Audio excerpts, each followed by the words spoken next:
You'd think kings and queens would die with dignity, but nope. Some of them went out in ways so awkward, history tried to pretend it never happened. From royal toilets to killer desserts, these are the most embarrassing royal deaths in history. King Charles VIII of France didn't die in battle. He didn't get poisoned or stabbed. He died walking to a tennis match. Seriously. 1497. Charles was 27 years old, young and full of ambition. He was staying at Chateau d'Amboise and decided to watch a game of real tennis, France's royal pastime back then. On the way through a narrow corridor, he hit his head on a low wooden lintel. Hard. But he laughed it off and kept walking. No blood, no screaming, just a royal ouch.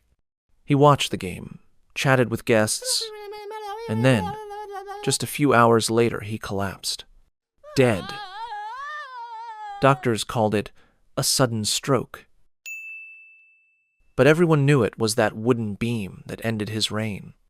Here's the twist. He had no male heirs. His death ended his royal line and triggered a succession crisis in France. All because the king couldn't duck.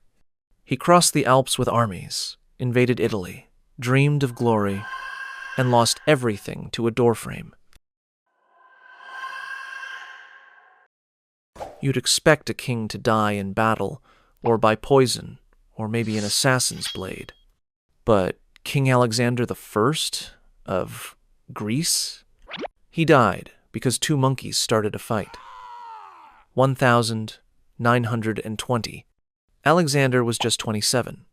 He went for a walk in the royal gardens near Athens. His dog got into a scuffle with a monkey, a pet of a palace worker. The king stepped in to break it up. Bad idea. Another monkey. Monkey number 2 bit him on the leg and hand. Wounds seemed minor. Everyone thought he'd be fine. But they weren't cleaned properly. The bites got infected. Sepsis set in. Doctors tried everything, even planned to amputate his leg. Too late. After 3 weeks of agony, King Alexander died. And then, his death triggered a full-blown political crisis. His father, previously exiled, was brought back. Greece fell into instability. Some historians say this monkey bite changed the fate of modern Greece. Have you ever eaten so much you couldn't move? Now imagine being a king, and your final royal act was overeating dessert. Sounds ridiculous, right? Well, this is the 100% true story of Adolf Fredrik, the King of Sweden, the man who ate himself to death. It happened on the 12th of February, 1771. Adolf wasn't known for wars, policies, or brilliant leadership. Nope. He was often called a puppet king, signing documents, staying quiet in politics, and, apparently, eating like a legend. That evening was Shrove Tuesday, a traditional feast day before Lent. Swedes love to eat semla on this day, a fluffy bun filled with almond paste, served in hot milk. Adolf didn't stop at 1. Or 2. He ate 14. And that was after a full-course royal meal. Lobster, caviar, sauerkraut, smoked herring, champagne. Because what's a better combo than fish, fermented cabbage, and 14 milk buns? Later that night, the king complained of stomach pain. And by the next morning, he was gone. No poison. No political plot. No secret assassin. Just an overloaded stomach. To this day, Adolf Fredrik is remembered as the king who ate himself to death. And the moral of the story? Dessert is sweet, but moderation is survival. Don't go full Adolf. What's the weirdest way someone could die in history? Lightning strike? Accidental poisoning? Tripping over a chicken? How about laughing to death? Yep, it happened. And not just to anyone, but to a king. Meet Martin I of Aragon, ruler of a medieval kingdom in what is now Spain. In the year 1410, Martin was in his 50s and struggling with digestive issues. He had a royal weakness for fried eel with honey. Apparently, the medieval version of junk food. On the night of his death, after one eel too many, he felt bloated and uncomfortable. So what did he do? He called in his jester to lighten the mood. The jester stepped in and delivered a joke that reportedly went like this. Your Majesty, a farmer's donkey had been missing for 10 days, and when they found it, it was drunk in the wine cellar. Simple joke. Silly punchline. But King Martin, he laughed, and kept laughing until he couldn't breathe, then collapsed and died on the spot. No sword, no poison, no rebellion, just a drunk donkey, and one king with a very sensitive, funny bone. Historical records list the cause of death as uncontrollable laughter, likely triggering a heart attack or respiratory failure. And just like that, King Martin went down in history, giggling all the way. Moral of the story? Laughter is the best medicine, unless you overdose. Some kings die in battle. Some fall to betrayal.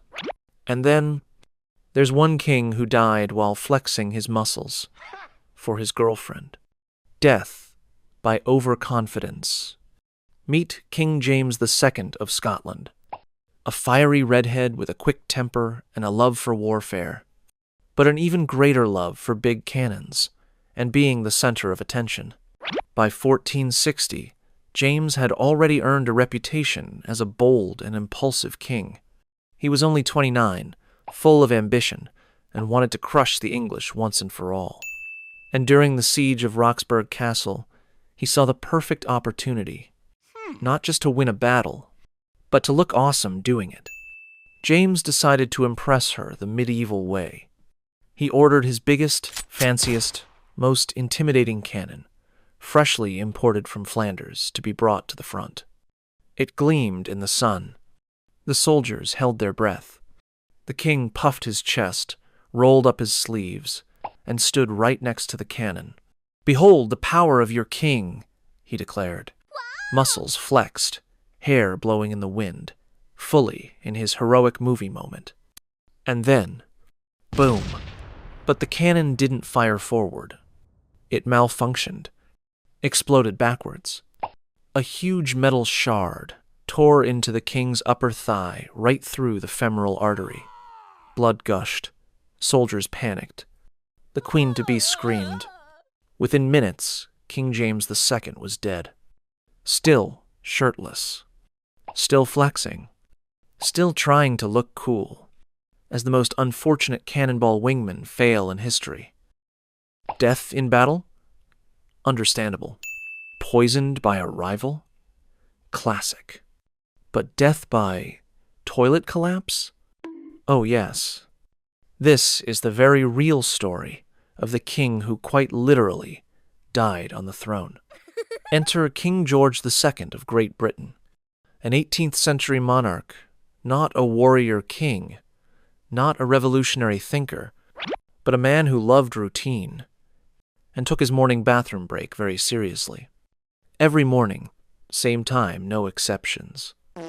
Lock the door and sit down for what he likely considered the most peaceful moment of the day.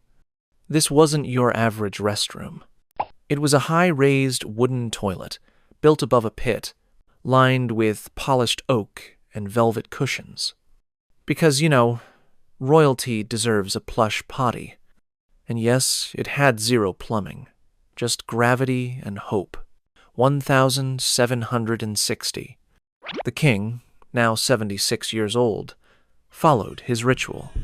He stepped inside, and then the floorboards gave out. The wood, old, weakened, and probably ignored by court maintenance for decades, snapped beneath him. George plummeted straight down, his body slamming against the paneling, causing a massive blow to the chest that ruptured his aortic aneurysm, a ticking time bomb in his heart. He collapsed unconscious. He passed away minutes later. In the royal lavatory,